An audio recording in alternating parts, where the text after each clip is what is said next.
في كلمه كانت بتتقال في المعابد والمقابر بتاعت المصريين القدماء، كلمه حلوه قوي، كما بالداخل كما بالخارج.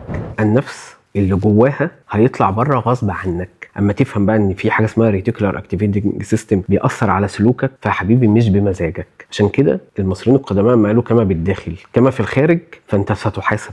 وان كان بقى المقصود بالحساب التاني اللي هو حساب الاخره بقى، اللي هو اتكتبت سيئه وما اتكتبتش سيئه، ده في الاخره. احنا بنتكلم هنا على الارض.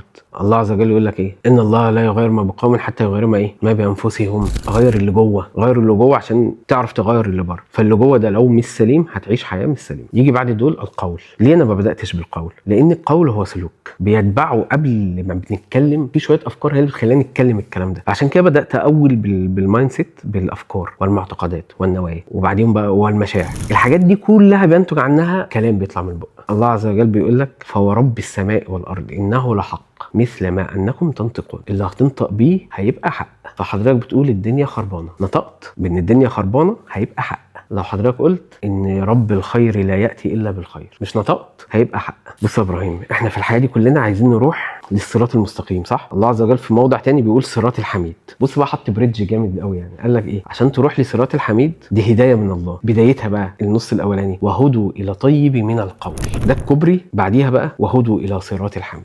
الطيب من القول هدايه من الله، وده بريدج يوديك الى ايه؟ صراط الحميد. فاحنا هنا الكلمه اللي بتخرج من بقك. سيدنا معاذ بيقول لسيدنا محمد او مؤاخذون بما نقول رسول الله، احنا هنتحاسب باللي احنا بنقوله؟ قال له ايه؟ سكلتك امك يا معاذ، وهل يكب الناس على وجوههم يوم القيامه الا حصائد السنتهم. ده معنى اللي بنطلعه. انا بعد ما عشت بقى المعاني دي، انا اي حد بيقعد يقول لك ما هي باظت، ما هي خربت، والله العظيم ما بستحمل اقعد. في حديث قدسي بيقول لا تسب الدهر فانا الدهر. فانت قاعد هي باظت خربت، ما احنا خلاص، ما احنا مش هنلاقي، ما احنا الله هو المهيمن، الله هو القادر. باظت فين وخربت فين؟ باظت عندك انت وخربت عندك انت، عشان انت في شويه حاجات كتير قوي بتعملها غلط، فباظت عندك، ما تجيش تعدين. فاحنا هنا بعد ما خلصنا الافكار بنتكلم على القول. لازم القول يكون قول طيب، ونعرف ان هو هدايه من الله. وهدوا الى الطيب من القول وهدوا الى صراط الحميد.